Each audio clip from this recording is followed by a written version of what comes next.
본격적으로 정가 소식 들어가 보도록 하겠습니다. 진성호 새누리당 전 의원, 이현종 문화일보 논설위원, 차재원 부산 가톨릭대 교수, 서양호 두문정치전략연구소 소장, 조대진 변호사 이 자리에 나와 계십니다. 안녕하십니까? 네, 안녕하세요. 안녕하세요. 자, 90일간의 특검 결과가 내일 발표가 됩니다. 무엇보다 박영수 특검이 직접 발표를 할 것으로 전해지고 있는데요. 최순실과 박 대통령이 재산을 공동으로 운영했다. 그리고 최순실 씨 측이 박 대통령 사저를 포함해서요. 재산을 관리해줬다는 의혹까지 포함이 될 것으로 전해지고 있습니다. 자, 이렇게 되면 특검이 오히려 결과 발표가 새롭게 검찰에게 조사할 부분을 던져주는 계기가 될 수도 있겠습니다. 그렇죠. 지금 이번에 특검에서 사실 추가된 혐의 중에 하나가 네. 최순실 씨에 대해서는 뇌물 관련된 부분이 아마 추가가 될 것 같은데요. 네. 이 부분에 대해서 그럼 이제 최순실 씨가 만약에 뇌물 혐의를 받게 된다고 했을 때 과연 그러면 최순실 씨와 삼성의 직접적인 고리 역할을 했던 박근혜 대통령이 어떻게 될 것인가. 네. 그 부분에 대해서도 결국 박근혜 대통령도 뇌물 혐의가 추가될 수밖에 없는 그런 상황이라고 한다면 그것이 그러면 두 사람의 관계는 어떤 식으로 가면 정리가 돼야 되느냐. 결국은 이 여러 번 예측이 나왔던 대로 소위 말하는 경제 공동체, 공동지갑에 의해서 된 것이 아니냐. 네. 그러한 부분을 아마 특검이 상당히 입증을 하려고 자료들을 많이 모은 것 같습니다. 그래서 그 중에 하나가 지금 대통령 취임 이후에 네. 이 대통령 옷값을 그러니까 내준 것뿐만 아니라 대통령 옷을 만들었던 의상실 네. 이 임대료와 의상실 직원들 급료까지 지급을 했다. 네. 그리고 또 그 앞서도 대통령이 98년도 대통령 당선된 이후에도 이 계속적으로 의상비를 태워왔다는 그런 부분. 그리고 또 그 이전입니다만은 1990년 지금 대통령의 사저가 있는 삼성동 네.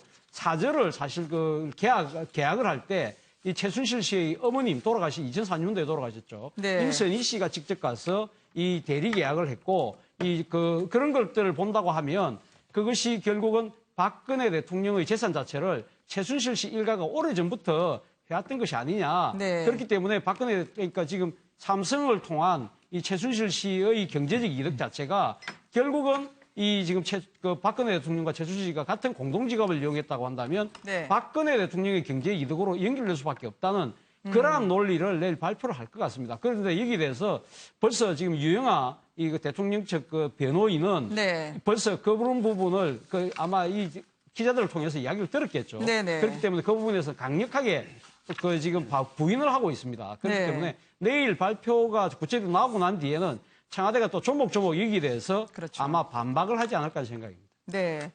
사저 관리를 해줬다. 사저를 대신 사주기도 했다. 의상실 임대료까지 냈다라고 하면 경제 공동체였다. 서로가 서로에게 의지하는 관계가 마음뿐만 아니라 통장 그리고 재산까지 함께였을 거다라고 하는 의혹을 뒷받침하기 위해서 특검이 이렇게 발표를 할 것 같습니다. 대통령은 진작에 엮어도 너무 엮었다고 하지 않았겠습니까? 그 장면을 한번 보시겠습니다. 그런 거 없고요. 또 말도 안 되는 거짓말입니다. 예. 그래서 어떻게 희한하게 경제 공동체라는 말을 만들어냈는데 그거는 엮어도 너무 어거지로 엮은 거고요. 예.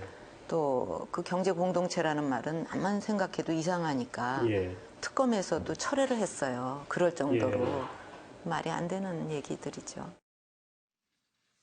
유영아 변호사 측에서는 사실무근이라고 조금 전에 반박을 하고 나섰습니다. 청와대 측에서는요, 아마 이 특검 결과에 따라서 내일도 전면적인, 대대적인 반박 공세를 준비하고 있는 것 같아요. 그러니까 우리가 사실관계는 좀 분명히 할 필요가 있는 게 네. 지금 이 말이 이미 기사화되고 있습니다. 그리고 그 기사에는 특검이 발표했다가 아니라 법조계 따름이라는 좀 쉽게 하면 익명의 이제 제보자를 통해서 이제 기사를 쓰고 있는데 네. 자, 저는 이거는 특검이 정말 이걸 제대로 써했다면 어마어마한 충격일 것 같은 게 1990년입니다, 시점이. 네. 1990년에 삼성동 박근혜 대통령의 사저를 갖다가 구입할 때 대신 체결한 게 최순실과 최순실의 어머니입니다. 그런데 문제는 특검이 정말 이 집이 박근혜 대통령이 아닌 최태민 일가의 돈으로 구입했다는 걸 증명할 수 있다면 네. 이거는 제가 볼 때는 엄청나게 박근혜 대통령의 도덕성을 갖다가 비판할 수 있는 근거를 제시하는 건데 네. 상식적으로 볼 때는 1990년의 일이고 또 우리가 일반적으로 공인의 경우에는 본인이 직접 계약하기보다는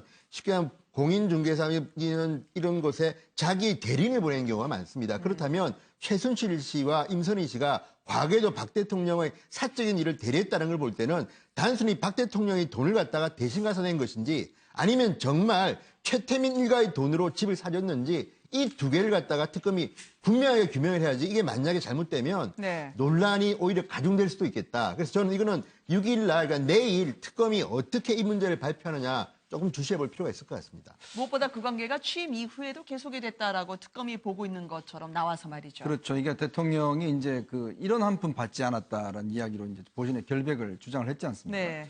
근데 이제 특검 입장에서 보면 대통령이 사실은 수입이라는 게 국회의원실은 국회의원 그 세비가 있었고요. 그다음에 이제 본인의 뭐 저서에 대한 인쇄 수입 정도 있었을 겁니다.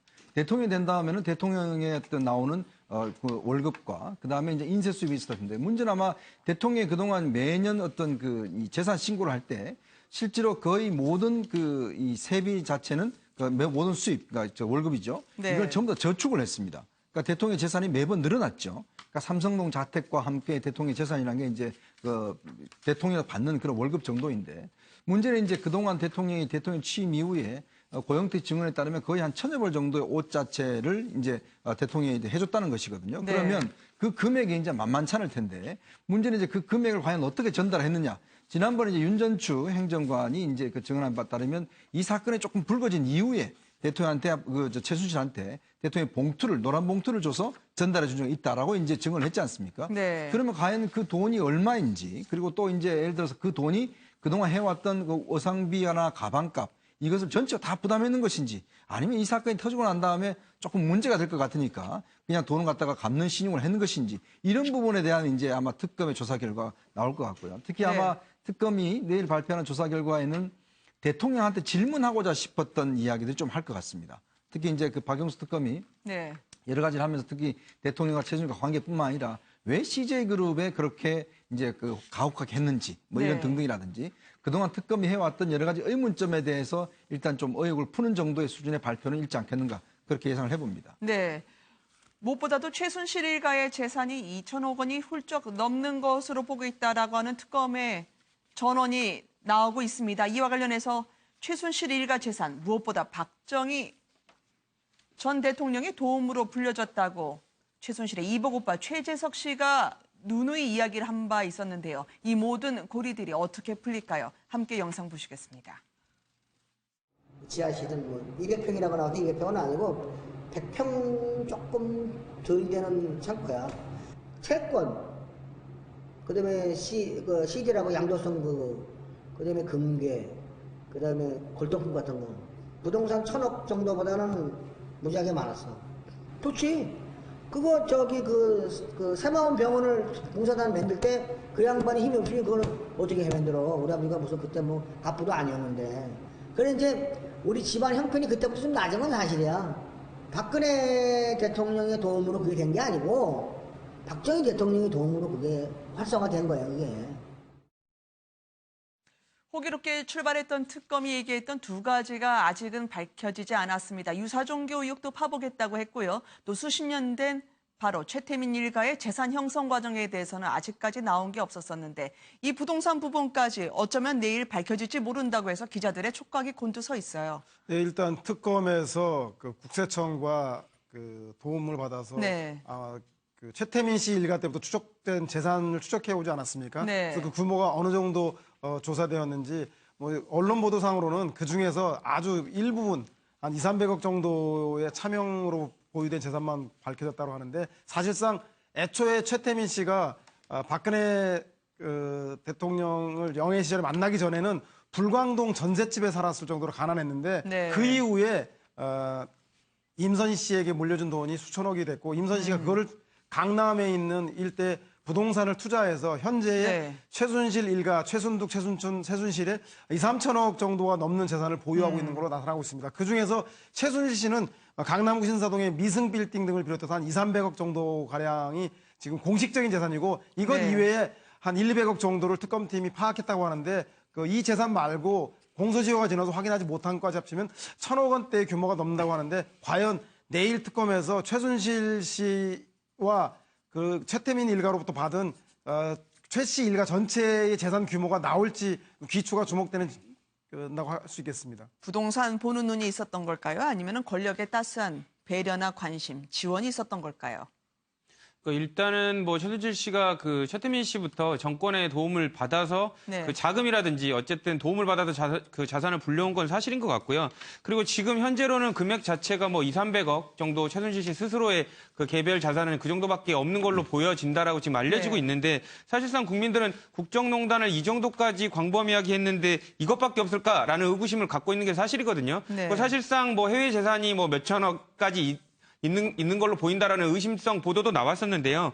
사실상 이런 부분 안민석 의원이 지금 독일에 관련된 재산을 찾으러 간 것으로 알려지고 있습니다. 네. 근데 그 인터뷰에서 그 30% 정도 지금 최순실 씨의 재산이 밝혀졌다라고 얘기했는데 이거는 이제 총액이 아니라 총량의 30% 정도로 봐야 될 것 같고요. 향후에 이제 관련돼서 조사를 하다 보면 지금 검찰도 특검도 조사하는 과정에서 최순실 씨가 차명으로 재산을 만들어 놓는 그런 습성이 있다는 것을 밝혀냈거든요. 그러면 차명으로 재산을 만들어 놓는 습성이 있다는 거는 또 다른 그런 습성으로 숨겨놨을 가능성이 있다는 걸 방증하고 있기 때문에 네. 추가로 수사가 필요한 부분이고요. 그리고 무엇보다도 최순실 씨가 독일에서 들어올 때 스스로 들어왔단 말이죠. 그러니까 이런 부분을 볼 때도 독일의 재산을 숨겨놨다면 어느 정도 정리가 되고 즉각 들어오더라도 걸리지 않을 것 정도로 정리를 하고 왔을 것이기 때문에 특검이 밝혀내지 못한 부분을 검찰도 어느 정도 의지를 갖고 좀 밝혀내야 할 필요가 있다고 보여집니다. 예. 근데요, 저는 네. 일단 특검이 70일, 본조사만 70일입니다. 이 짧은 기간에 이 정도 성과를 낸 것도 저는 대단하다고 보는데 네. 특검이라는 특성상 최태민 일가의 재산을 갖다가 추적한다는 것은 쉽지 않습니다. 그리고 저는 이거는 본질도 아니라고 봅니다. 물론 국민 감정상 부당한 최태민 일가의 재산을 갖다가 추적해서 환수하는 것도 필요하지만 이거는 70일, 이동안 90일 동안 할 수 있는 일은 아니고요. 또 여기 보면 동생 최순천 씨 재산이 1,600억 정도 된다고 하는데 이거는 이분의 남편이 또 중소기업 사업가입니다. 그래서 이것들은 네. 최태민 일가라기보다는 남편과 같은 공동소유이기 때문에 중요한 것은 뭐 1억이 되든 10억이 되든 최순실 씨가 부당하게 국가 권력을 이용해서 착취한 이 재산을 갖다가 찾는 게 중요한 거지 과거 그 최태민 일가 재산, 그 방대한 재산을 지금 특검이 한다는 건 제가 볼 때 어려울 것 같습니다. 네. 오히려 저는 이 과정에서 저는 박근혜 대통령과 최순실과의 그 전화통화 같은 것들, 예를 들어서 내일 특검이 발표한다는 것 중에서 그 박영수 특검이 얼마 전 기자간담회에서 한 이런 말이 있습니다. 570여 통의 통화는 네. 대부분 대통령 관저에서 확인된 겁니다. 그리고 대통령이 해외 나갈 때는 네. 전화가 없었다. 그러니까 저는 오히려 이런 재산에 집착하는 것보다는 대통령과 최순실과의 관계에 대해서 좀 더 특검이 집중해서 내일 뭐 10분 내지 20분 동안 발표하는데 30명의 기소 내용을 전부 다 발표한다는 거 아닙니까? 그렇다면 조금 선택과 집중을 해서 너무 그 본질과 어긋나는 방만한 걸 하려고 하지 말고 정말 중요한 거는 박근혜 대통령에게 최순실이 얼마나 많은 영향을 끼쳤는가. 저는 네. 여기에 좀 선택과 집중을 해야 될 거 아닌가 싶은 생각이 좀 듭니다. 네. 100페이지에 달하는 내일 결론 발표 때문에 오늘 수정 작업을 계속 벌였다는 박영수 특검 소식이 전해지고 있습니다. 과거 제가 어려움을 겪을 때 도와준 인연이라고 하던데요. 홀로 살면서 챙겨야 할 여러 개인사를 봐줬던 최순실이었다. 박 대통령이 이야기한 바가 있었었는데요. 재단을 공동 운영했다는 부분에서 오늘 박 대통령 측에서 강력히 반발하고 나섰습니다. 특히 변양균 신정아 사건을 보자. 그게 직권남용이 아니었다라고 하는 판례를 들면서요. 앞으로 전면적인 법적 공방을 예고를 했어요. 그렇죠. 이제 예를 들어서 그 대통령의 지위를 이용해서 그러니까 미르와 K스포츠 같은 경우에 이제 어떤 돈을 갖다가 독대를 하고 만났다. 사실은 네. 저는 변양균 씨 사건하고는 좀 다른 성격이 다른 것 같아요. 지금 거는. 네. 왜냐하면 대통령이 직접 그 대기업 총수들을 직접 면담을 했지 않습니까? 면담을 하고 그다음에 이제 안종범 수석을 통해서 사실 뭐 지원을 했던 그런 측면이 있기 때문에 미르와 K스포츠 같은 경우는 사실은 뭐 청와대가 주도를 해서 네. 대기업들한테 이야기하고 대기업들도 그런 것들을 증언하고 있거든요. 당시에 같은 경우에 뭐 바로 토요일 날인가요? 그날 뭐 저 시내 호텔에 모이라고 해서 약정을 하라고 해서 다들 급하게 약정을 했고 또 나중에 또 금액도 상향했다는 거 아니겠습니까? 그런 면에서 본다면 단순히 변양균 씨가 뭐 어떤 이런 편의를 봐주기 위해서 딴 도움을 주기 위해서 했던 것이 아니라 이거는 대통령이라는 국가 권력을 이용해서 실제 기업들한테 압박했는 것이기 때문에 조금 성격 자체는 좀 다른 성격이라 보여지고 네. 아무래도 이제 그렇게 보여지면 특히 이제 대통령이 왜 이제 아까도 얘기했지만 최순실과의 관계에 대한 규명을 저는 내일 아마 좀 나올 것 같은데 특히 대통령이 왜 공식적인 라인이 아니라 왜 대포폰을 이용해서 최순실과 무슨 이야기를 그렇게 했는지 네. 사실 이 부분이 굉장히 중요한 대목 같아요. 만약 현재 재판관들도 아마 이 부분을 고려한다라면 대통령이 왜 공식 선상에 있는 개선 선상에 있는 여러 가지가 있는데 왜 대포폰을 이렇게 많이 사용해서 최순실과 여러 가지 문제를 상의했는가 이게 결국 이제 대통령의 권한을 최순실에 위임했다라는 게 중요한 증거가 될 수가 있거든요. 아마 그런 부분에 대해서 좀 밝히지 않을까 싶습니다. 그렇게 중요한 재단 왜 시시했냐라는 측면에서 말씀해 주신 것 같은데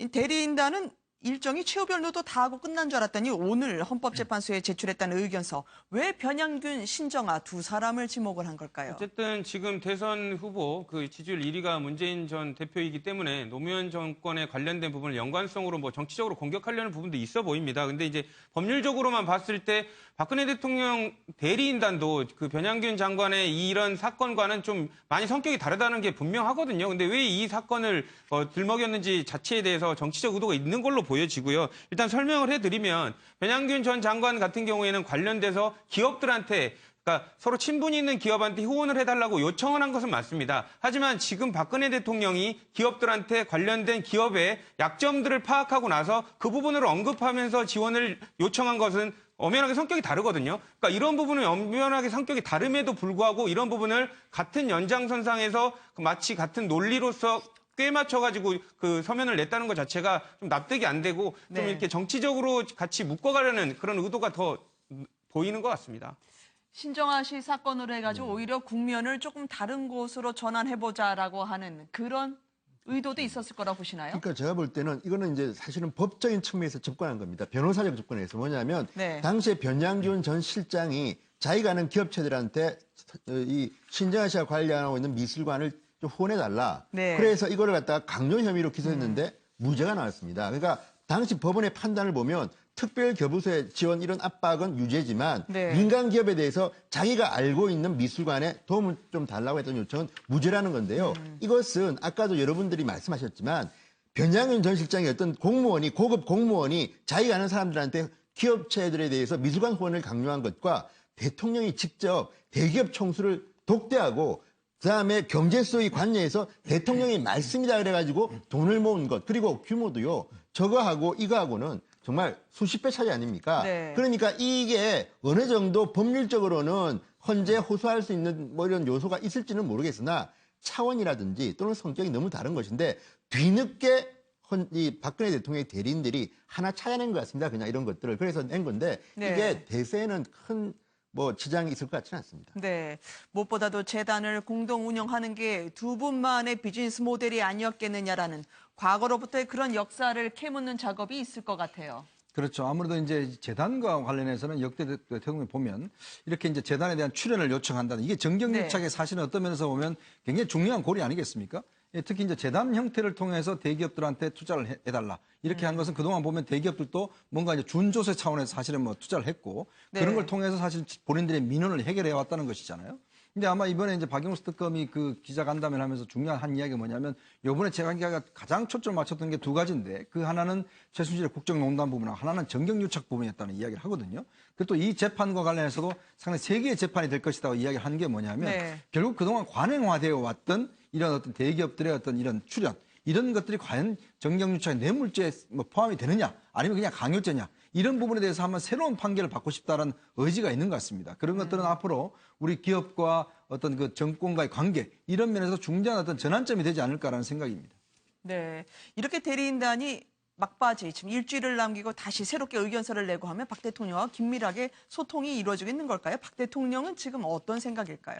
박 대통령 입장에서는 지금 뭐 그 현재가 이번 주 중반에 네. 아마 그 선고를 할 가능성이 높지 않습니까? 그렇기 그렇죠. 때문에 본인은 뭐 탄핵의 그 인용의 경우, 기각의 경우에 각각의 사항에 대해서 나름대로 상당히 그 일종의 그 자신이 국민들에게 어떠한 입장을 내놓을 것인가 네. 그런 마음의 정리와 함께 자신의 향후 거취에 대한 부분도 다 지금 현재 고민하고 있지 않을까 하는 생각이고요. 네. 일단 박근혜 대통령이 그러니까 지금 탄핵의 결과에 대해서 나름대로 대비를 하는 만큼 그리고 지금 법률 대리인단 입장에서는 어쨌든 이 지금 기각이 되든 각하를 네. 시키든 이 탄핵이 인용 안 되도록 막바지 최선의 이 지금 노력을 다 해야 된다는 생각을 아마 갖고 있는 것 같아요. 그렇기 때문에 이 지금 그 변양균 전 장관과 신정아 씨 사건 같은 경우 제가 봤을 때는 조금 이 좀 그 경우가 좀 맞지 않습니다만은 이렇게 무리한 주장을까지 하면서까지 막바지에 그 지금 뭐 우리 진성호 전 의원께서는 뭐 이 대세에 지장 없다고 했지만 네. 아마 법률 대리인단 입장에서는 마지막 그 지푸라기라도 잡는 심정으로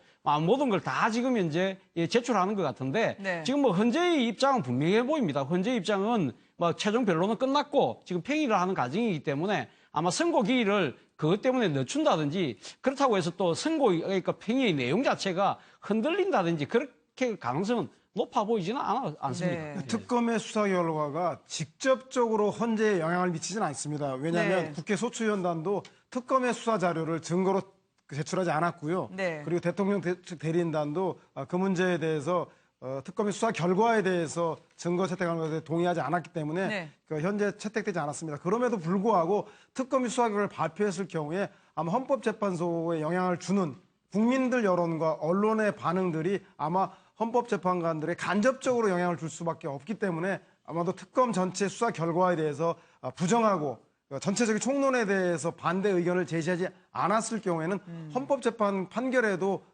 좋지 않은 영향을 줄 거라는 생각 때문에 아마도 네. 대통령 측 변호인단은 특검 수사 결과에 대해서도 아마 총 공세적인 입장에서 반박을 취할 수밖에 없는 것이 헌재 판결을 앞두고 있기 때문에 그렇다. 그리고 그것이 재판관들에게 간접적 영향을 줄 수밖에 없기 때문에 그런 것 같습니다. 네. 그런데요, 제가 지금 취재한 거로는 지금 대리인들이 흥분하는 건 이겁니다. 왜 특검이 6일 날 6일 날 이걸 갖다 발표하는 데 대해서 굉장히 지금 긴장하고 있습니다. 지금 말씀하신 것처럼 총공세라고 표현하셨는데 만약에 6일 날 월요일 날 특검이 수사 결과를 갖다가 발표하고 그리고 7일이나 8일쯤에 헌재가 며칠쯤 우리가 결정 내리겠다고 네. 이야기를 하게 되면요. 나름대로 특검의 발표는 어마어마하게 큰 영향을 미치는 겁니다. 그러니까 지금 대리인단은 이런 하나하나도 중요하지만 내일 특검이 어떤 내용을 발표할지 모르기 때문에 발표하는 순간부터 여론전이 중요합니다. 그래서 저는 이 특검이 발표하는 내용에 대해서 모든 마지막 우리가 대리인단이 할 수 있는 모든 이 화력을 동원해서 반박할 겁니다.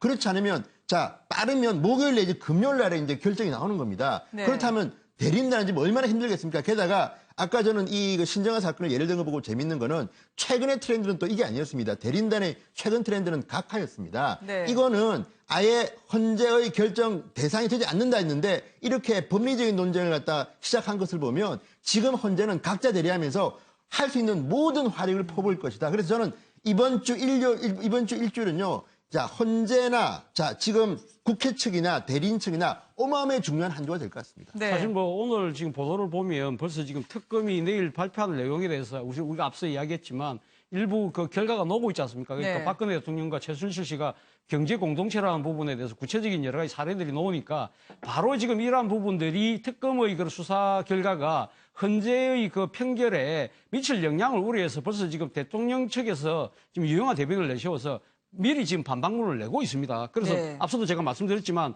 삼성도 사저 구입했다는 부분 그거 전부 다 박근혜 대통령이 그 앞서 장충동 집을 팔은 대금이다. 네. 그래 지금 이야기를 한 거고 의상실과 의상실 운영비도 사실 그 지금 그 박근혜 대통령이 전부 다 돈을 낸 거다. 최순 씨가 대납 안 했다고 미리 지금 이런 세기를 받고 놓는 거거든요. 이건 네. 뭐 지난번 이 1차 검찰 수사 때 이 박근혜 대통령을 피의자로 입건했을 때 유영하 대변인이 뭐라고 이야기했습니까? 상상과 추측에 의한 사상 누각이라고 이야기했는데 그 기조에서 단 한 걸음도 지금 벗어날 생각이 없고요. 오히려 더 강하게 지금 지금 특검 수사에 대해서 내일 아마 세시하게 아마 반박을 할 것 같습니다. 그런데 문제는 지금 내일 그 유영하 그 변호사가 이야기를 할 이 대통령의 그 의상비 부분에 대해서 저는 상당히 그 헌재의 영향을 나름대로 주려고 한다고 한다면 네. 그 대통령이 가면 지금 그 의상비가 지금 그 특검에서 흘러놓은 이야기로는 한 3억 8천만 원 정도 된다고 그렇죠. 그래요. 돈이 엄청난 그건데 그 돈을 가면 누가 언제 어떻게 줬는지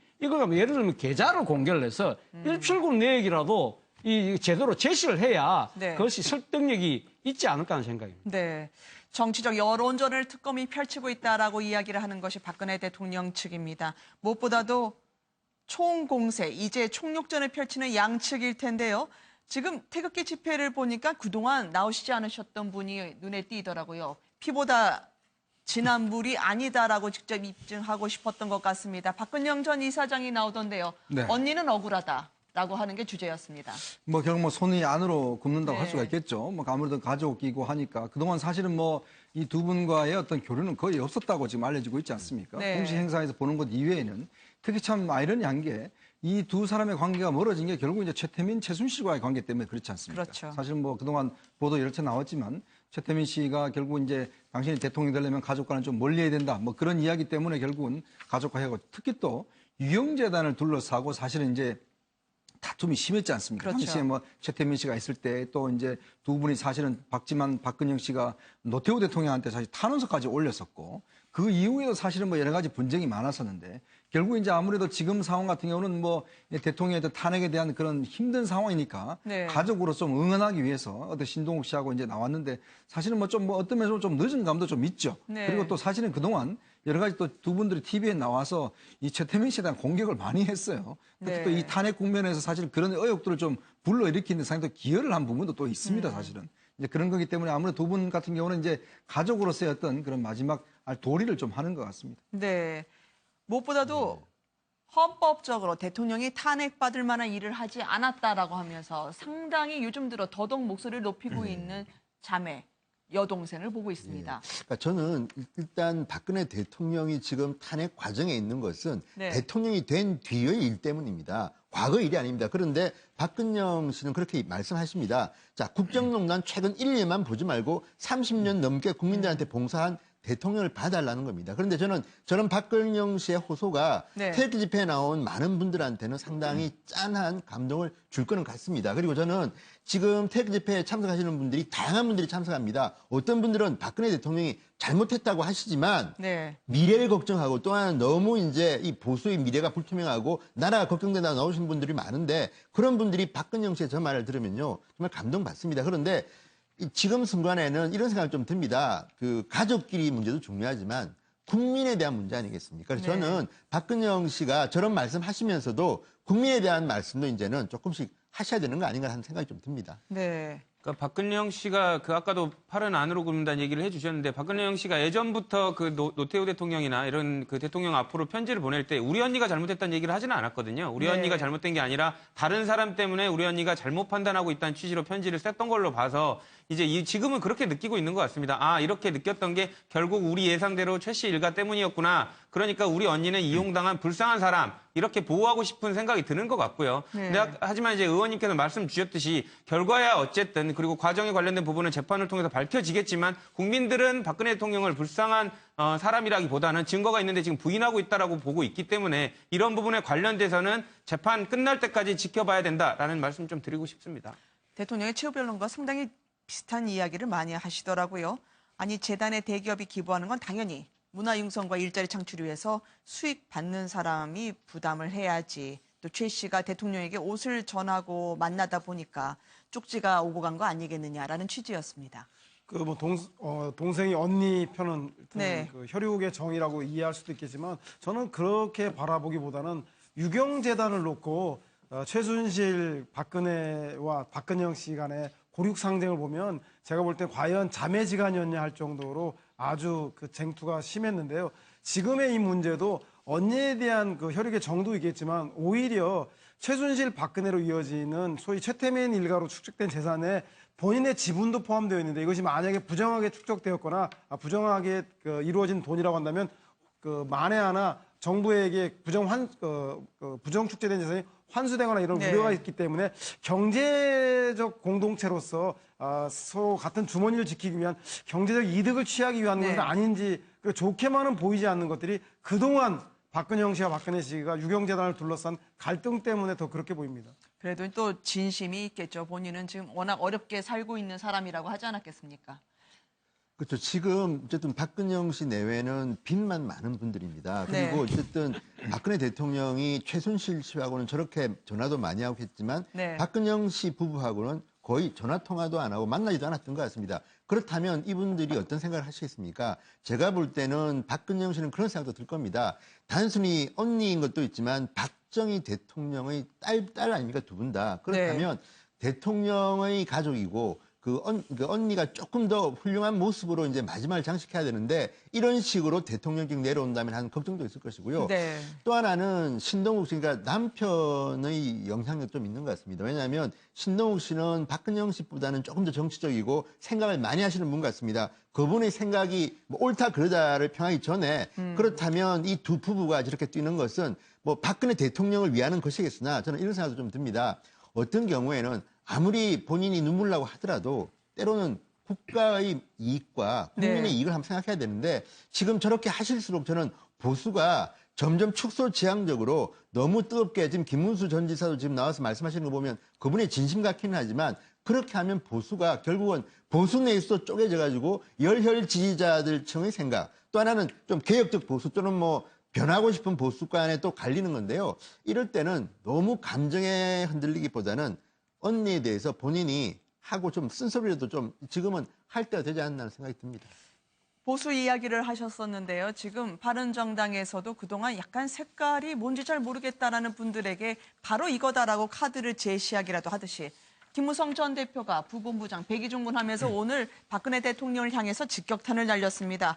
대한민국을 두 동강으로 절단하신 분, 본인도 비참한 최후를 맞이할 것. 오늘 광주 시당대회에서 이렇게 이야기를 했다고 하는데요. 어떤 의도일까요? 일단 이제 바른정당이 아마 이제 앞으로 대통령이 만약에 뭐 기각이 된다면 사실 바른정당의 존재는 상당히 위태로울 수가 있고요. 네. 근데 인용이 된다라고 한다면 이제 바른정당이 나름대로 이제 이렇게 보수 개혁의 어떤 깃발을 들어야 되지 않습니까? 네. 그러니까 그런 상황에서 지금 자유한국당과 어차피 경쟁을 해야 됩니다. 즉 자유한국당이 차지하고 있는 영역을 빼앗아 와야 되거든요. 네. 그러니까 그러면서 본다면 만약에 인용이 된다고 한다면 이 탄핵의 책임 또한 자유한국당이 질 수밖에 없는 상황이죠. 그래서 이제 김무성 전 대표가 이제는 이런 상황에 대한 좀 책임 그리고 이제는 뭔가 보수가 이제는 옛날 같은 그런 좀 벗어나야 된다. 어떤 개혁적 보수 이런 부분에 대한 좀 깃발을 좀 드는 것이 아닌가 생각이 듭니다. 아무래도 네. 이제 이 보수 지형 자체가 이제 탄핵이 인용되고 나면 상당한 출렁임이 있고 또 거기에서 이제 누가 주도권을 잡을 것인지 더군다나 이제 예를 들어 지금 뭐 현장에 나온 친박도 있고 또 이제 나중에 비박도 있고 지금 이제 바른정당도 있지 않겠습니까? 그렇다 한다면 이 보수의 주도권을 잡기 위한 경쟁 속에서 일단 바른정당이 생존할 수 있는 또 이제 성장할 수 있는 유일한 방법은 결국 이제 개혁 보수 개혁밖에 없죠. 네. 그러면서 본다 아마 이제 그런 면에서 이제 김무성 전 대표가 이제 본격적으로 좀 오늘 목소리를 높이는 것이 아닌가 이렇게 보여집니다. 최순실에 의해서 예. 부정부패도 죄를 받아야 했지만 국정농단보다 더 큰 죄 대한민국 태극기 집회 수십만 명 동원하면서 민심을 왜곡하고 있다고 오늘 조목조목 반박을 했습니다. 그렇죠. 김무성 지금 고문이죠. 고문을 맡고 계신데 김무성 고문이 사실 이렇게 지금 정치적 발언은 상당히 좀 자제해 왔었는데 네. 오늘 지금 때가 때인 만큼 지금 탄핵이 지금 그 운명이 걸린 국가의 운명이 걸린 탄핵 심판의 결정이 내려주는 한 주라는 거 아닙니까? 그렇죠. 그렇기 때문에 본인 입장에서는 이 지금 그 국론이 양측으로 쫙 분열되어 있는 이러한 부분들에 대해서 상당한 우려심을 갖고 계신 것 같아요. 그런데 이러한 이 탄핵을 반대하는 목소리 자체가 이건 자발적인 부분도 상당히 있겠지만 네. 그러나 박근혜 대통령 측에서 일종의 좀 어떻게 보면 조금 이렇게 조장한 측면도 있다. 그런 측면에서는 박근혜 대통령이 탄핵 소추를 당했다고 한다면 자숙과 반성, 그러니까 국민에 대한 사과를 해야 됨에도 불구하고 그러한 것을 하지 않는 채 자신에게 주어진 여러 가지 혐의를 전면적으로 부인을 하면서 네. 그리고 또 지난번 보수 인터넷 TV와 인터뷰에서는 그렇게 이야기하지 않았습니까? 촛불 민심보다 태극기 민심이 2배나 더 많고 그렇게 놓으신 분들에 대해서 상당히 좀 가슴이 짠하다는 그러한 이야기들을 네. 통해서 일종의 그 탄핵 반대 시위를 부추기는 듯한 그러한 모습 자체가 자신이 지향하는 참보수의 가치하고는 다르다. 우리가 참보수의 가치를 지향하는 리더라고 네. 해서 대통령으로 선출하는데 자신이 앞장섰던 그러한 부분에 대해서 일종의 자성의 목소리를 내는 것이 아닌가 하는 생각이고요. 그리고 또 오늘 지금 저렇게 강하게 목소리를 내는 부분은 네. 장소라는 측면도 있습니다. 지금 오늘 호남이죠. 호남에서 했거든요. 네. 그렇기 때문에 호남에서 나름대로 바른정당의 그러한 지금 다가가려는 하는 모습을 보기 위해서라도 박근혜 대통령에 대한 질타의 목소리 좀 클 수밖에 없었던 거고요. 그리고 또 하나는 네. 지금 이 탄핵이 만약에 기각됐을 경우에는 바른정당의 32명의 의원이 대국민 약속을 해놓은 게 있습니다. 지금 사퇴하겠다 의원직을 그러지 않았겠습니까? 네. 하겠다고 했기 때문에 이 지금 바른정당 입장에서는 탄핵이 기각이 됐으면 절대 안 되는 상황인 거죠. 그렇기 때문에 인용이 필요하다는 그러한 여론을 좀 만들기 위해서라도 오늘 좀 목소리를 더 높인 것이 아닌가 생각입니다. 자신이 대표 시절에 박 대통령에게 수차례 독대를 요청했지만 거부당했고 전화 통화도 안 됐는데 알고 보니까 최순실과 전화를 하고 계시더라고요. 그때 얘기 안 해주셨을까요? 그러게 말입니다. 네. 김무성 대표 3.1의 법칙 얘기도 많이 나왔었는데 뭐 이제라도 탄핵을 주도했고 탄핵 선고를 앞두고 있는 마당에서 바른정당의 책임 있는 정치인으로서 자신의 소신 발언한 거 좋고요. 네. 제가 볼 땐 지난번에 약속한 것뿐 아니라 오늘 그 행사장에 가서도 의원직 만약에 기각될 경우 의원직 총사퇴 약속은 반드시 지킬 것이라고 했습니다. 즉 네. 배수의 진을 다시 한번 약속한 것인데요. 이 얘기는 역설적으로 만약에 인용이 된다면 그 자유한국당의 의원들은 책임져야 될 것이 아니냐. 따라서 네. 향후 보수혁신의 과제는 바른정당이 주도해서 이끌어 나갈 것이라는 것을 역설적으로 암시하는 대목이기 때문에 대통령 탄핵에 관련된 기각이든 인용이든 선거 이후에 보수 진영의 주도권 다툼을 위한 탄핵에 대한 책임론 그리고 그 이후에 혁신에 대한 과제를 누가 수행할 것인가에 대한 역할론에 대해서 치열한 경쟁과 다툼이 있지 않을까 예상해보는 오늘 김무성 대표 발언이었던 것 같습니다. 기차만 채워 나오니까 좀 듣는 분들도 그 전- 전에 김무성 전 대표로부터 들었던 말들이 아니라서 좀 긴장하실 것 같아요. 저는 그래서 지금 저 표현 있잖아요. 비참한 최후 맞이할 것은 조금 너무나한 표현 같습니다. 그런데 네. 김무성 전 대표가 이런 이야기를 했던 그 바탕은 이제 이해 좀 할 것 같은 게 지금 보수 정치는 예를 들어서 새누리당에 몸담았다가 지금 분화돼서 자유한국당, 바른정당이지만 할 것 없이 어디 가나 박근혜 대통령을 비판하면 전통적인 지지자들은 참 싫어합니다. 네. 어떻게 우리 이 보수의 앞에서 당신이 박근혜 대통령 욕하느냐. 그런데 보수가 거듭나려면 또 하나는 미래 대한민국 국민들한테 보수 정치가 참 좋은 거라는 걸 표현하기 위해서는 박 대통령을 비판할 건 비판을 해야 됩니다. 그렇다면 김무성 전 대표가 과거에도 비판할 타이밍을 많이 놓쳤습니다. 근데 지금 좀 과하긴 했지만 이 말은 뭐냐면 지금처럼 가면 보수 정치는 괴멸한다. 그런 표현도 썼는데요. 네. 저도 이해할 것 같습니다. 왜냐하면 지금 보수 정치를 했던 분들은 국민들한테 사과를 해야 됩니다. 염치 없다고 사과해야 되는데 정말 친박 실세라는 분들은 아직까지 제가 볼 때는 진정성 있는 사과를 한 것 같지는 않습니다. 그렇다면 이것을 바라보는 김무성 전 대표나 주변에 있는 네. 자, 말 못하는 비박 세력들은요. 지금 이쪽에도 말 못하고 저쪽에도 말 못하고 샌드위치 시세인데 이렇게 해서는 미래가 없다는 건데 제가 뭐 심정적으로 이해할 것 같고 다만 비참한 최후를 맞이할 거라는 이 표현은 조금 과했던 것 같습니다. 네.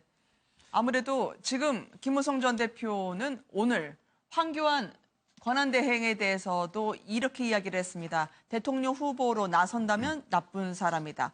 청와대의 지시에 의한 가능성일 것이다라고까지 얘기를 하더라고요. 네, 이제 본격적으로 이제 아마 자유한국당을 좀 견제하는 듯한 발언입니다. 네. 왜냐하면 이제 황교안 대행 같은 경우는 이제 어차피 본인이 지금 대통령 탄핵이 인용되면 뭔가 이제 좀 결단을 한 듯한 움직임이 좀 있지 네. 않습니까? 특히 이제 홍준표 전 지사의 어떤 동향과 어울려서 일단 이제 황교안, 홍준표 이런 것들이 자유한국당에서 어떤 경선으로 가는 수 있는 가능성이 높다고 봐요. 이제 그런 측면에서 진짜 좀 견제하기 위한 것인데 또 한편으로 생각해 보면 지금 탄핵이 만약에 인용되었을 경우에 그 뒤에 나타날 수 있는 여러 가지 사회적 혼란상도 많지 않습니까? 네. 또 외교적 지금 현안도 많고 지금 뭐 중국이 저렇게 대규모적으로 지금 압박을 가하고 있는 그런 상황인데 네. 만약 그 상황에서 대행이 또 대행을 내려놓고 나간다고 했을 때 국민들 과연 어떻게 볼 것인가? 네. 이런 면도 사실은 조금 제가 볼 때는 의문입니다. 왜냐하면 그런 상황에서 뭐 대행의 대행을 또 세울 수밖에 없는 상황이거든요. 그래서 본다면 아마 황교안 대행의 어떤 거치 자체가 보면 현재로서는 상당히 점점 더 어떤 출마하기보다는 좀 출마 안 하는 쪽으로 저는 좀 깊어지는 것이 아닌가라는 좀 생각이 듭니다. 국가조찬 기도회를 혹시 들어보셨던 분들에게는 사람이 자기 길을 계획해도 걸음을 인도하신 자는 여호와시다. 성경 구절이 원래 예정에는 없었다고 하던데요. 이번에 3.1절 기념사 중에서요. 종전과 다른 부분이 하나 포착이 됐습니다. 어느새 주어가 우리 정부가 아니라 저는이라고 바뀌었거든요. 한번 들어보시겠습니다. 지금 우리 청년들도 많은 어려움을 겪고 있습니다. 그러나 고난의 역사를 극복해온 3.1 정신을 계승하여 반드시 지금의 어려움을 겪어 이겨내고 조국의 희망찬 미래를 열어가게 될 것입니다. 저는 우리 청년들의 저력과 도전 정신을 믿으며 이들이 마음껏 미래의 꿈을 펼칠 수 있도록 최선의 노력을 기울여 나가겠습니다.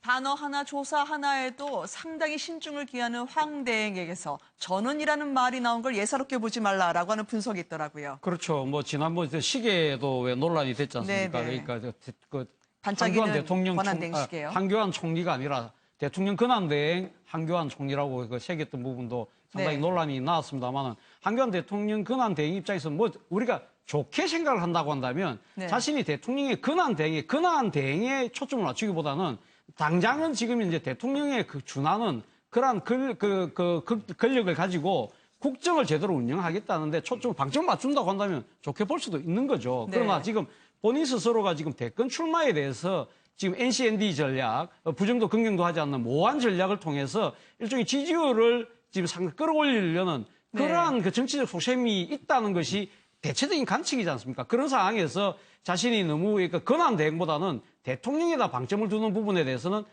자신의 그 향후 정치적 행보에 역점을 더 두고 있는 것이 아니냐는 오해를 충분히 살 수가 있는 거죠. 그런데 지금 이 한교안 대통령 권한 대행의 입장에서 본다고 한다면 본인은 네. 지금 당장 이 대통령 이 탄핵의 인용 여부가 결정되지 않은 상황에서 지금 설사 나가고 싶다고 한들 그 이야기를 할 수 있겠습니까? 네. 그래서 말을 못하는 측면도 있지만 그러나 현실적으로 아마 제 생각에는 이 지금 대통령 대선에 출마한다는 그 자체가 결코 간단히 이렇게 결론을 낼 수 없는 부분에 대해서 상당히 고민을 하고 있지 않을까 생각입니다. 앞서 말씀하셨지만 대응의 대응 체제가 가지는 그런 부분들 그리고 지금 한반도를 둘러싼 여러 가지 안보 여건이 지금 계속적으로 지금 이제 긴장 국면이 고조되고 있는 측면에서의 네. 본인이 직접 뛰었을 경우에 상당한 국적 혼선과 공백이 길어질 수밖에 없다는 그런 부분들. 그리고 또 하나는 박근혜 대통령이 탄핵이 인용될 경우에는 이 본인이 지금 박근혜 대통령 4년 동안 최측근에서 보좌했던 정치적 연대 책임에 대해서 결코 자유롭지 못하다. 이러한 부분들. 그리고 또 이 지난번 반기문 유엔 사무총장의 낙마에서 봤듯이 네. 이 관료 출신들이 이 집 대권에 도전했을 때 그런 여러 가지 정치적 과제들을 돌파하려는 의지와 그런 준비들이 미비하다는 측면을 봤을 때는 저는 아마 이 한교안 대통령 권한 대행이 좀 더 이 대통령 권한 대행이라는 국정을 네. 운영하는데 아마 자신의 그 모든 걸 바치는 쪽으로 결단을 내리지 않을까 하는 생각입니다. 지금 자유한국당에서는 공교롭게도 H가 성에 들어가는 분들, 황 아니면 홍, 이분들이 이제 대망론의 상위 리스트에 오르내리고 있습니다. 왜냐면은요, 이 황교안 대행에 대해서는 홍준표 지사가 엘리트이자 정의롭고 훌륭하다고 또 평가한 바가 있는데요. 지금 홍준표 지사 요즘 한번 무죄 받고 나서 발목 족쇄가 풀리듯 그분의 몸을 푸는데 본물 터지듯 발언이 나오고 있습니다. 홍준표 지사 어디까지 갈까요? 한번 보시겠습니다. 내가 보면서 어떻게 저렇게 지저분한 애들하고 허접하게 노는 여자. 예. 저 여자가 무슨 정치적 식견이 있고 나라에 대한 의견이 있겠냐. 예. 저런 여자한테 언론했다는 것 자체가. 전에 내가 연말에 이런 이야기를 했어요. 예. 국민들은 춘향인 줄 알고 뽑았는데 예. 향단이었다. 그래서 화가 나는 것이다. 대통령 출마 선언은 언제 하십니까?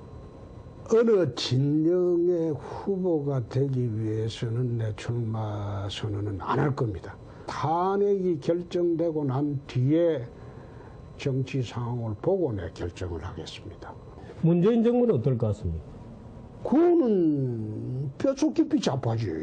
안희정 정부는 어떨 것 같습니까? 근데 그거는 지금 요즘 우파 행세하기 때문에 내가 잘 모르겠어요.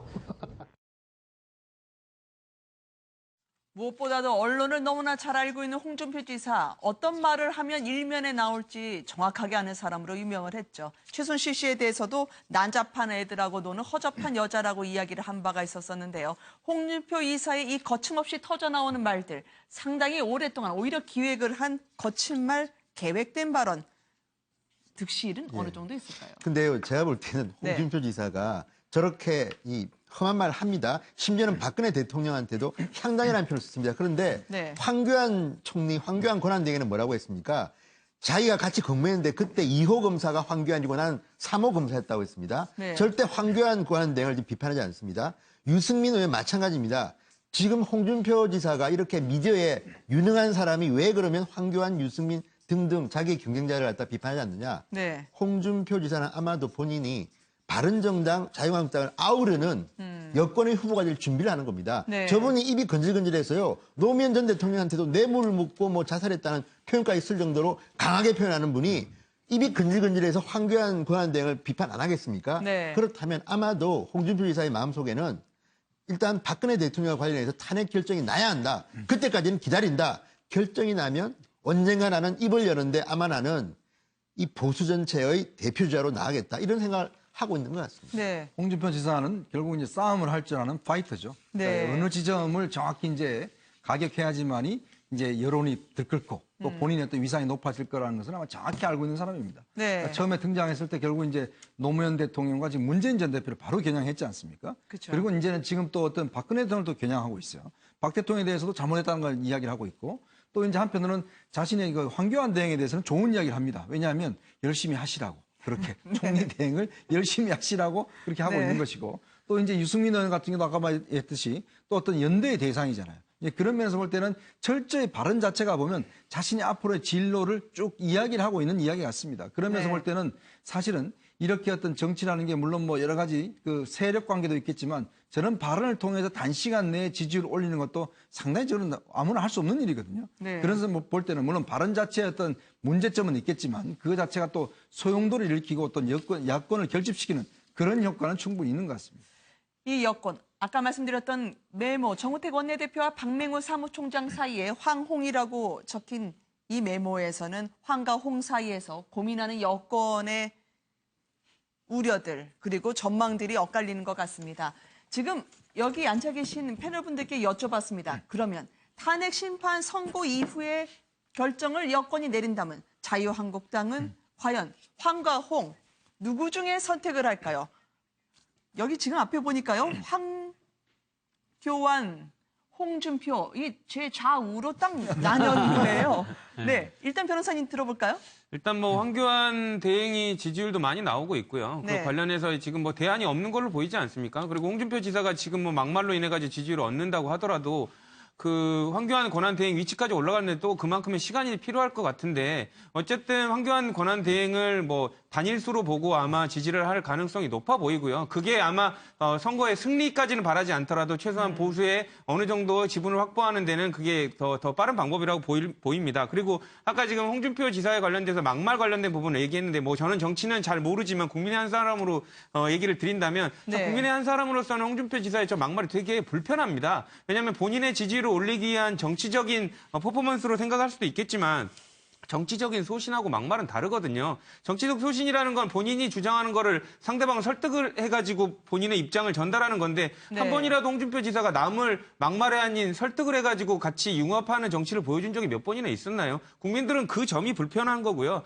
그리고 관련돼서 노무현 대통령 얘기를 자꾸 꺼내시는데 사람이 정치도 사람이 하는 겁니다. 그런데 이제 안 좋은 부의훈의 일로 돌아가신 분을 저렇게까지 정치에 이용하려고 하는 것 자체가 금도를 넘어선 건다고 볼 때 이제 황교안 권한대행이 지금도 지지율이 앞서고 있지만 홍준표 지사는 개인적으로 본인 대법원 선거 나올 때까지 자숙하시는 게 낫지 않을까 생각이 듭니다. 그래도 홍준표를 선택할 것이다. 두 분이 말씀을 주셨는데요. 그 홍준표 지사가 노무현 전 대통령을 끌어들인 이유는 굉장히 전략적인 겁니다. 뭐냐면 질문 자체가 그렇게 들어온 겁니다. 당신은 지금 2심에서 무죄됐지만 대법원에 가면 또 유죄될 수 있지 않느냐는 식의 기자 질문을 받고 네. 자 그러면 지금 여론조사에서 1, 2등 하는 분을 거론합니다.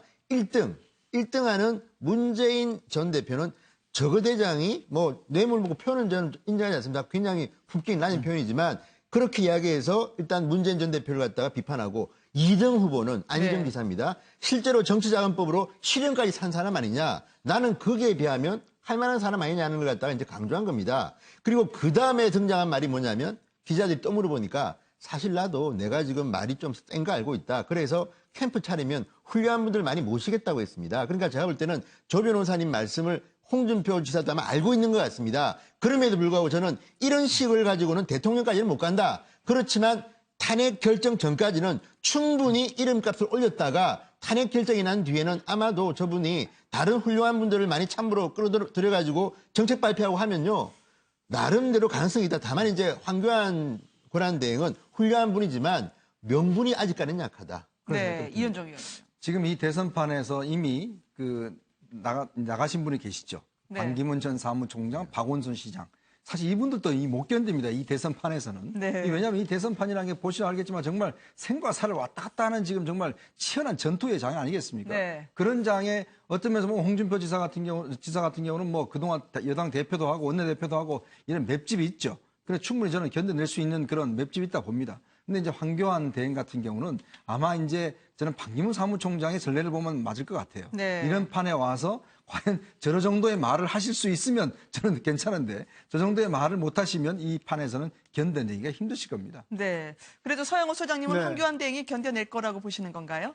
뭐 견뎌내고 말고 본인의 의지와 무관하게 저는 그 보수 여권이 선택한다면 황교안을 선택할 것 같다는 생각이 듭니다. 제일 네. 좋은 카드는 사실은 황교안하고 홍준표가 경선을 해서 흥행을 일으키는 게 가장 좋은데 네. 홍준표는 경선하지만 황 대행은 만들어주지 않으면 하지 않을 것 같아서 그건 불가능하고 그래서 제가 볼 때는 현재 보수 여권에서는 대선에서 이기는 게 목적이 아니라 친박의 고정 지지층을 결집하는 게 목적이기 때문에 제가 볼 때 홍준표 지사 통제 안 됩니다. 말 안 듣기 때문에. 그래서 황교안 대행이 가장 고분고분하기 때문에 친박 지지층을 결집하는 원래 목적에 충실할 것 같다는 생각이 들고요. 그나저나 홍이 되든 황이 되든 야권은 화장실 가서 웃을 겁니다. 친박 지지층들은 환호할지 몰라도 대다수 국민들이 눈살을 찌푸릴 거기 때문에 아마 본선은 누워서 떡 먹기라고 생각할 수도 있을 겁니다. 네.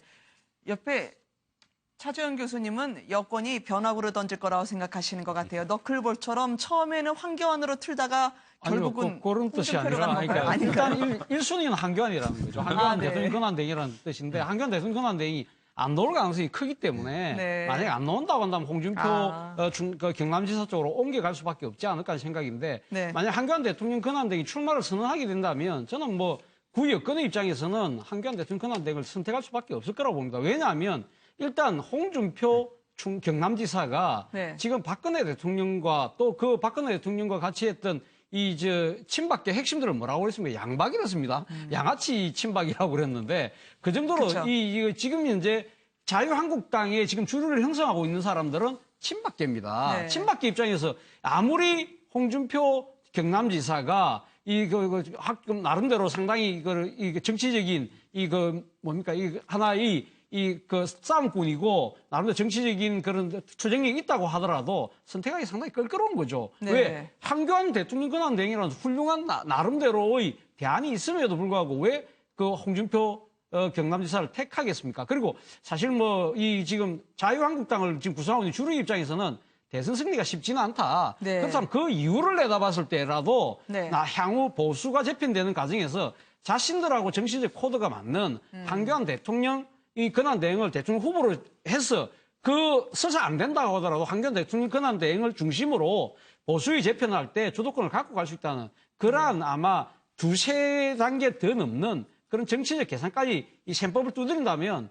결국 황교안 대통령 권한대행으로 모여줄 수밖에 없다. 그러나 실제 네. 경선이 벌어졌을 경우에는 아무리 주류가 민다고 하더라도 홍준표 경남지사하고 상당히 지금 용어상박의 싸움이 될 가능성이 높다. 네. 그렇지만 설사 홍준표 경남지사가 자유한국당의 후보가 된다고 하더라도 앞서 여러 가지 여러분들이 지적했던 그런 이런 막말성에 가까운 발언으로 인해서 보수 결정은 몰라도 이 중도 나름대로의 외연까지 확장하는 데는 한계에 네. 부닥칠 수밖에 없을 것이다. 저는 그렇게 봅니다. 네. 두 분이 연대를 해서 손잡고 다니라 그런 거는 안 하실까요?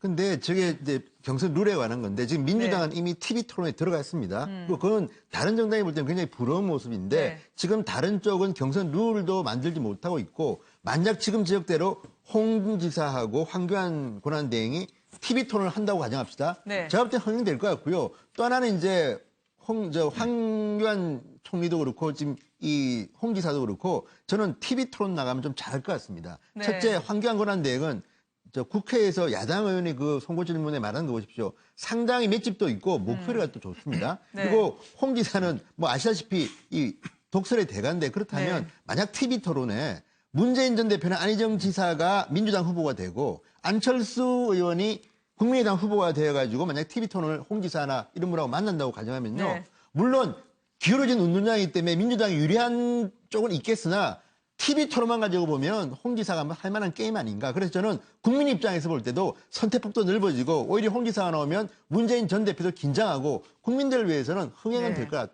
같이 보입니다. 어떻게 웨이 트레이닝을 하고 있을까요? 민주당 말이죠. 더불어민주당은 토론에 들어갔습니다. 이 나머지 뒤처지는 후보들 상당히 격하게 TV 하자고 했는데 라디오로 바통을 이어봤던데요. 적폐청산하자는데 웬 대연정이냐. 너무 통합에 꽂혀 있는 거 아니냐. 나름대로 화면을 통해서 만나봤던 두 후보의 이야기를 들어보시겠습니다.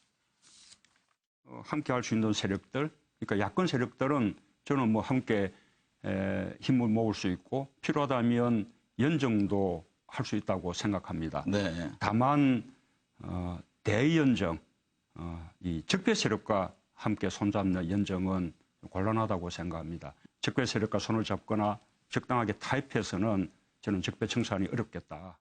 문재인 후보님은 가지고 있는 어떤 그 비전과 현재의 그 리더십으로는 국민이 요구하시는 새로운 대한민국을 만들기에 부족하다고 생각합니다. 미움과 다른 견해, 이러한 것들에 대해서 국가의 통합력을 잘 이끌고 우리가 2002년 월드컵 때 한 형제로 저 광장에서 그렇게 응원했던 그 순간, 네. 그 순간을 우리 좀 만들어야 되지 않겠습니까? 여전히 뜨겁습니다만 대선 경선 토론회에서 치열한 공방을 벌였던 문재인 안희정 지사. 지금 오늘 안희정 지사의 움직임을 보니까요. 새롭게 포착된 게 비문계 의원들. 그러니까 문재인 전 대표하고는 조금 껄끄러운 분들의 지지를 이끌어내면서 반전을 모색하고 있는 것 같습니다. 이철희 의원, 기동민 의원까지 합류를 하던데요. 이걸 어떻게 봐야 될까요? 제가 볼 때 뭐 문재인이 싫어서가 아니라 네. 더불어민주당의 외연 확장을 위해서 용호 상박의 경기를 하기 위해서 제가 볼 때 소장파 젊은 의원들이 안희정 지사 돕기에 발벗고 나왔습니다. 그만큼 흥행을 위해서 그분들이 가신 거예요? 네, 제가 그만큼 안희정 지사가 실제로 지금 현재 그 지지율 상승세가 주춤하면서 위기를 반증하는 거기도 하지만 네. 실질적으로는 사실상 안희정 지사의 선전이 사실상 본선에 가서 안희정 지사가 당선이 되어서 후보가 된다라면 네. 안철수 의원이나 유승민 의원이 가장 어려워하지 않겠습니까? 이 얘기는 뭐냐면 거꾸로 더불어민주당의 외연 확장하는 데서 안희정 지사가 큰 역할을 하기 때문에 제가 볼 때는 더불어민주당을 위해서 소장파 초선 의원들이 안희정 지사를 돕는 것이다. 그리고 그렇게 돕는 것이야말로 정권 교체 심판이 탄핵이 인용되었을 경우에 기정사실화되면 이후의 논쟁은 정권을 안정적으로 운영할 국정 운영을 잘할 수 있는 사람을 뽑을 텐데 그것은 야당과의 협치를 통해서만 가능할 텐데 그 야당과의 협치는 바로 협치를 주장하고 있는 안희정 지사가 적임자가 아닌가 그렇게 생각하고 있는 것 같다는 생각이 듭니다. 근데 동크의 경선 흥행을 위해 가셨다고 하기엔 본인들은 상당히 진지해 보이던데요. 상당히 양기파 간의 신경전도 있어 보이고요. 그러니까 지금 이제 박영선 의원이 곧 이제 합류를 할 계획인 것으로 좀 알려지고 있지 않습니까? 네. 근데 어차피 이제 분화가 일어나는 것이죠. 물론 뭐 좋게 포장한다면 뭐 이렇게 이제 작전상 이렇게 보내는 것이다 이야기할 수가 있겠지만 네. 그런 작전이라고 보기에는 지금 두 사람의 싸움은 간단치 않아 보이고 또 두 사람의 철학 자체도 상당히 달라 보입니다.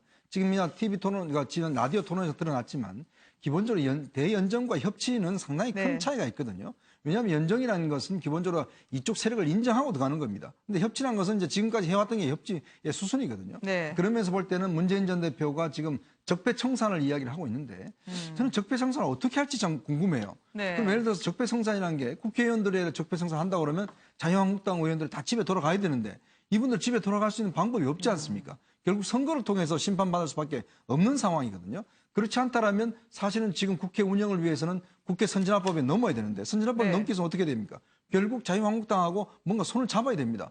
지금 2월 국회, 3월 국회 아무것도 못했어요. 그 이유가 뭐냐면 결국 한 명이 반대하면 아무것도 안 되는 상황이지 않습니까? 네. 그런 면에서 볼 때는 이제 안희정 지사가 이야기하는 게 대연적인 카드를 내걸었기 때문에 저는 단순히 저렇게 가신 것들이 단순한 어떤 작전상의 어떤 힘 배분이 아니라 오히려 저 볼 때는 중대한 철학의 어떤 차이가 아닌가 그렇게 보여집니다.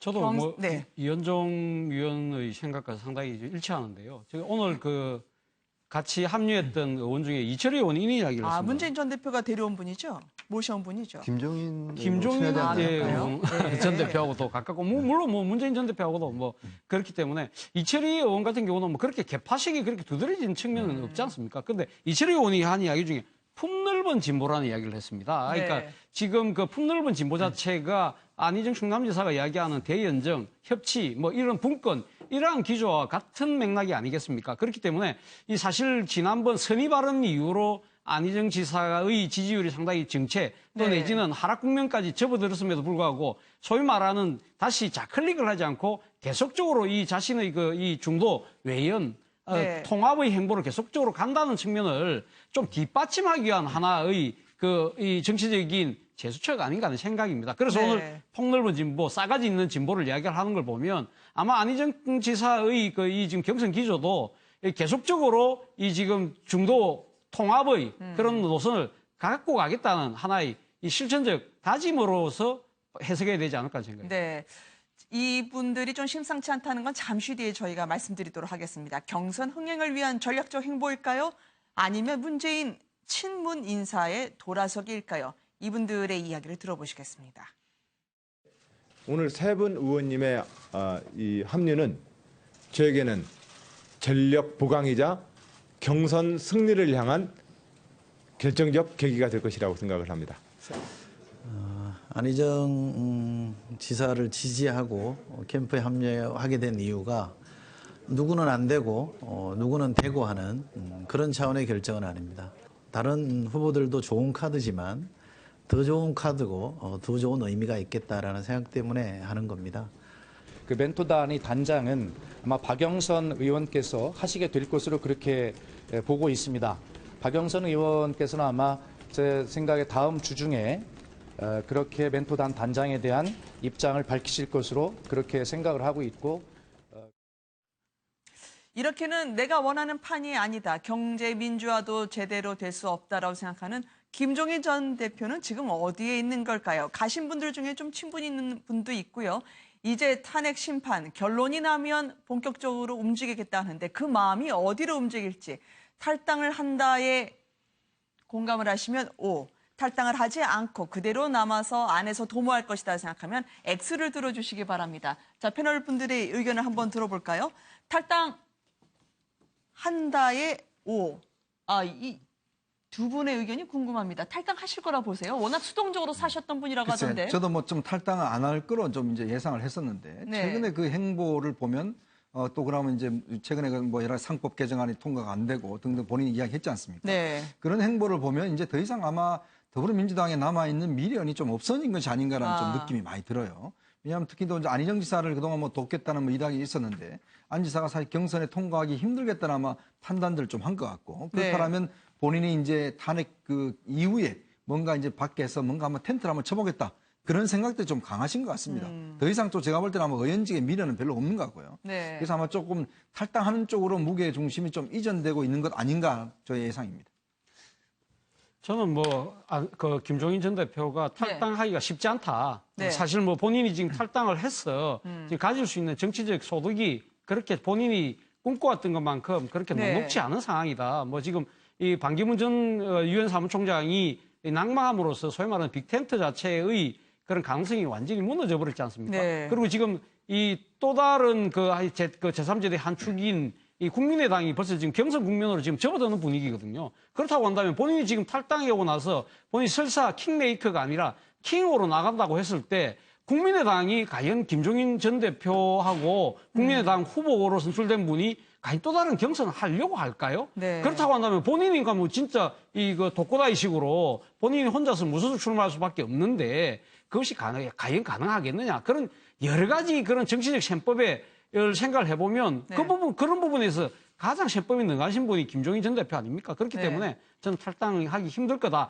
설사 탈당을 한다고 하더라도 그 우리가 소위 말하는 이 탈당의 의미를 지금 논하는 그 의미 자체가 거의 없지 않을까 하는 생각입니다. 그럼에도 불구하고 탈당하신다고 보시는 건가요? 진 의원님은요? 저는 일단 김종인 전 대표께서는 배지에 연연하는 분은 아닙니다. 이미 여러 차례 국회의원을 했고 또 하나는 정치적 상상력이 여야를 막론하고 굉장히 뛰어난 분인데 자 지금 연세에서 내가 킹이 한번 돼보겠다는 욕심이 있을 수가 있습니다. 그래서 저는 뛰쳐날 것 같고 만약에 킹이 안 되더라도 탄핵 이제 결정이 난 뒤에는 어마어마하게 한 번 더 전국이 요동칠 겁니다. 네. 그 과정에서 김종인의 정치, 대한민국을 한번 김종인류로 한번 바꿔보겠다는 상상력을 발휘해서 본인이 직접 출마하든지 아니면 여러 팀들을 묶어가지고 새로운 빅텐트를 하나 만들든지 저는 김종인 전 대표의 상상력을 볼 때는 탈당할 가능성이 더 높다 이렇게 생각합니다. 싹수가 노랗다. 지금 문재인표 경제민주화에 대한 비난을 했던 김종인 전 대표의 이야기를 듣고 계십니다만 조대진 변호사님도 역시 나간다의 한 표시네요. 네, 그렇습니다. 근데 저는 입장이 이제 본인이 대통령 출마를 위해서 나가는 게 아니라 김종인 대표가 정치적인 판단을 하고 거취를 결정할 때 본인한테 대접을 해주면 가는 이동하는 형식의 모습을 좀 보였었거든요. 그러니까 다시 말하면 자신이 주인공이 되고 자기가 주목받을 수 있는 쪽에